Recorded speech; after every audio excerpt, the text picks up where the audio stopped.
Hello， 大家好，我係小小新。我哋今次延續上集澳門之旅。今日起身有啲肚餓，即刻去食個早餐。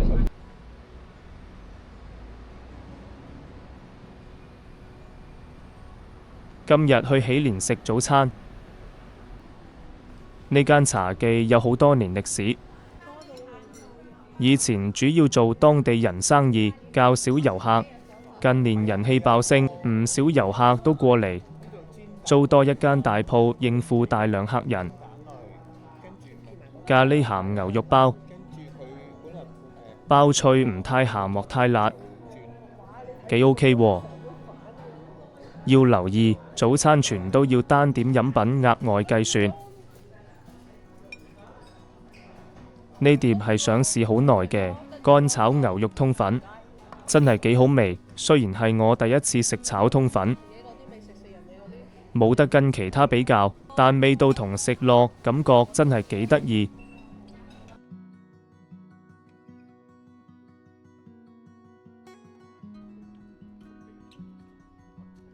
食完早餐開始有氣力，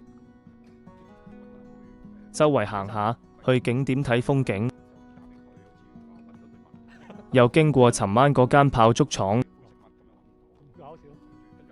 又係嗰間日式拉麵店，見到都想食。一龍炮竹廠呢個景點冇去過，要入去睇下。有近100年歷史，開放時間上午6時至晚上7時，係澳門保存較為完整嘅炮竹工業遺址。逢星期三下午3點關閉。工廠於1926年成立，見證澳門爆竹業興衰。50年代，炮竹業作為澳門主要經濟產業。60年代係炮竹廠最輝煌時期。80年代隨住經濟發展環境改變，炮竹行業走向衰落，炮竹廠處於停運狀態。最終係1984年、85年之間結業，見證澳門爆竹業興衰。2022年，一龍炮竹廠完成活化工程，在同年12月23日正式對外開放。活化後有文創空間、餐廳、咖啡店、資訊中心、展覽館等等。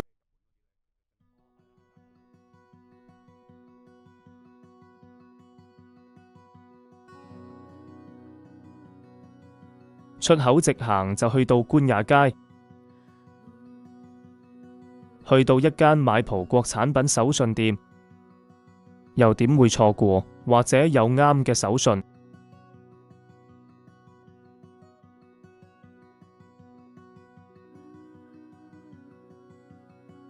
我哋今次旅程完全自費，影片冇收費廣告。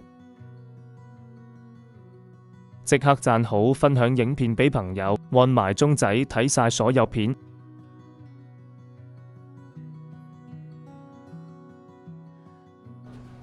今日天氣幾好，而且天空好藍，最適宜旅行。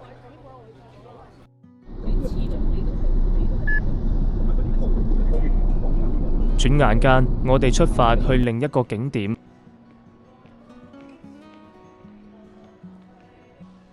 呢個商場幾新同幾大，商場有宜家家私、戲院等等。又開始肚餓，睇下有咩食先。呢間以前香港都係用呢個名，後期改咗名，加咗 LDK 幾個字喺前面。食品有明顯分別。香港店以意粉、一般西餐為主，甜品款式較少。澳門店主食同甜品多好多選擇，尤其甜品。而呢間裝修同環境好似幾好喎，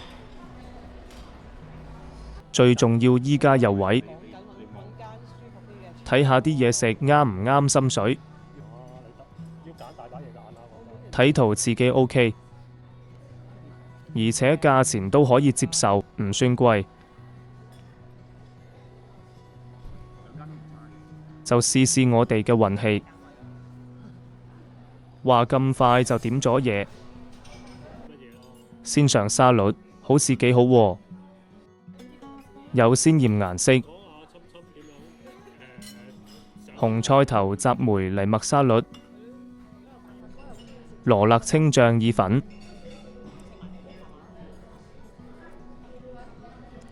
卡邦尼意粉，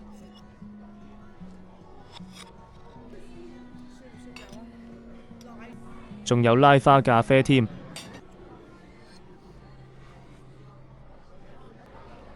白酒蜆肉意粉，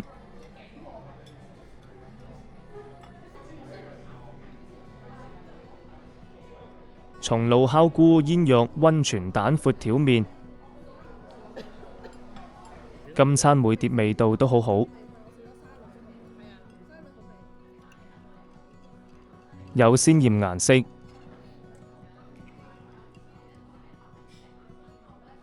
大家食得都好滿意。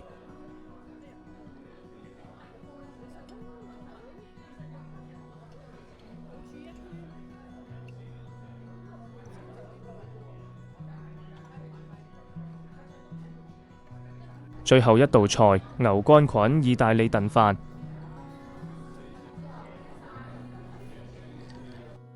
今餐好滿足，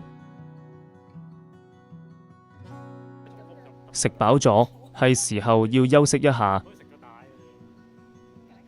入戲院睇場戲。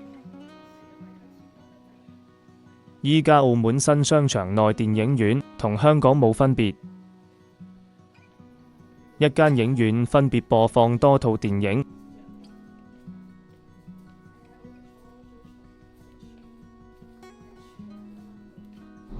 睇完戲就要去下一個景點，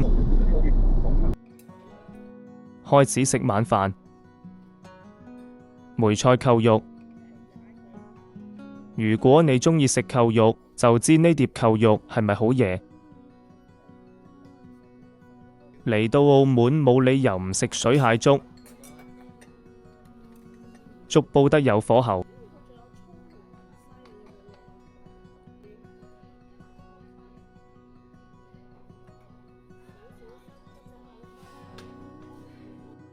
乾炒牛河，食呢碟就可以試驗呢間鋪頭廚師技術。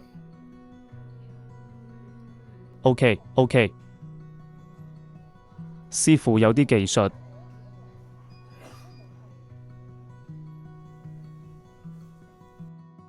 炸魷魚鬚，好想食香口嘢，所以叫呢碟。今餐冇計劃，好彩撞到一間好嘅。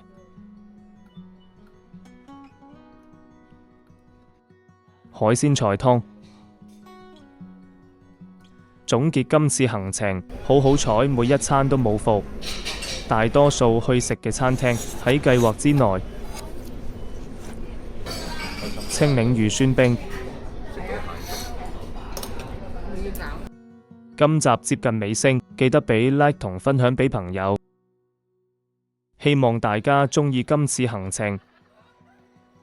最後多謝收睇，下一段影片再見。上一段影片講澳門第一日行程，如果未睇就要去睇上一段片。下一段片再見。